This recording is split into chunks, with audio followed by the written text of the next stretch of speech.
Richard Poilroux va nous parler maintenant du troisième tombeau de la chrétienté, qui est la basilique Saint-Maximin.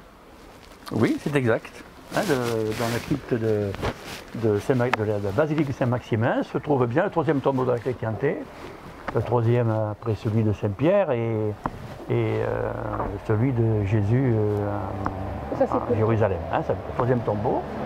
Voilà, donc je rassemble les bienfaits historiques qui établissent pour moi cette réalité historique qui commence maintenant à faire consensus.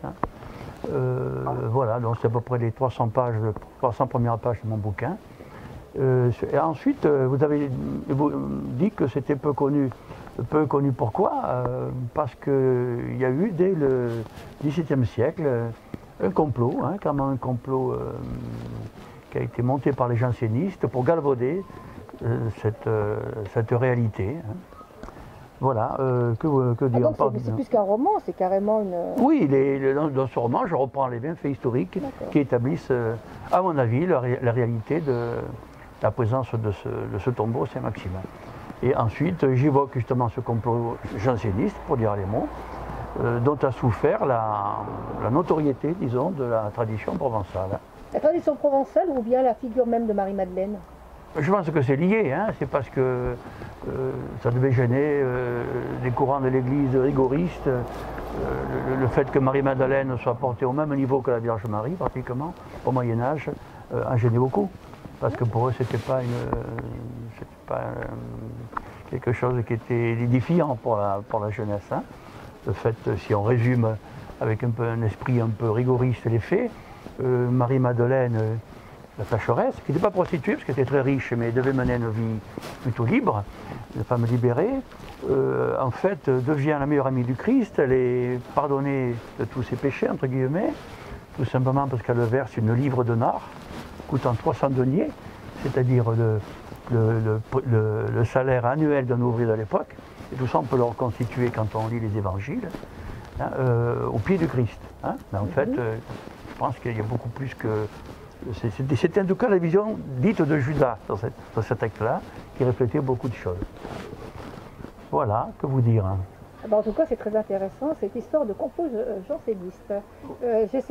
Oui, c'est la deuxième partie de mon bouquin, et ensuite, bien sûr, il y a une partie purement romancée pour faire de mes recherches, de les transmettre sous forme d'un thriller, d'un roman policier.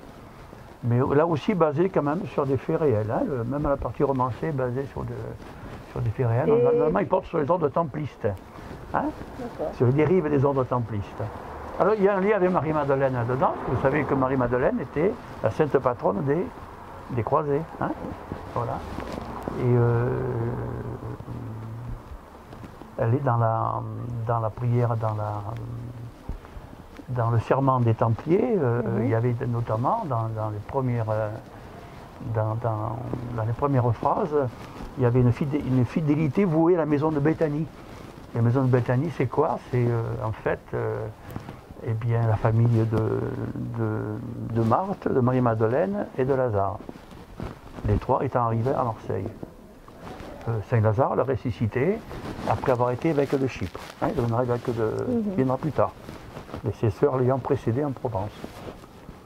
Voilà, donc j'établis, j'ai eu le sentiment que cette tradition provençale, si on ne découpait pas en petits bouts, avec Sainte Marthe qui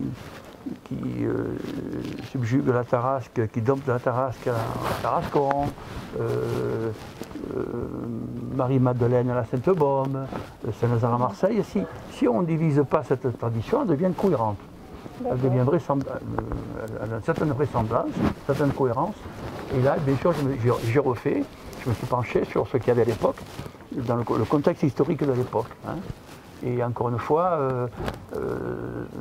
Arles était le premier port des Romains en Gaule, puisqu'ils avaient, suite au soutien de Pompée, soutien des Marseillais à Pompée contre César, Marseille n'était plus le premier port, c'était Arles. Et les marins arlésiens, en tout cas ceux qui naviguaient en haute mer, on a estimé qu'ils allaient à peu près 20 fois dans leur carrière de marin en Israël, en Palestine, à Jaffa. C'est un voyage, somme toute, assez banal. Le voyage Palestine-Provence à cette époque-là, en 1945, après Jésus-Christ.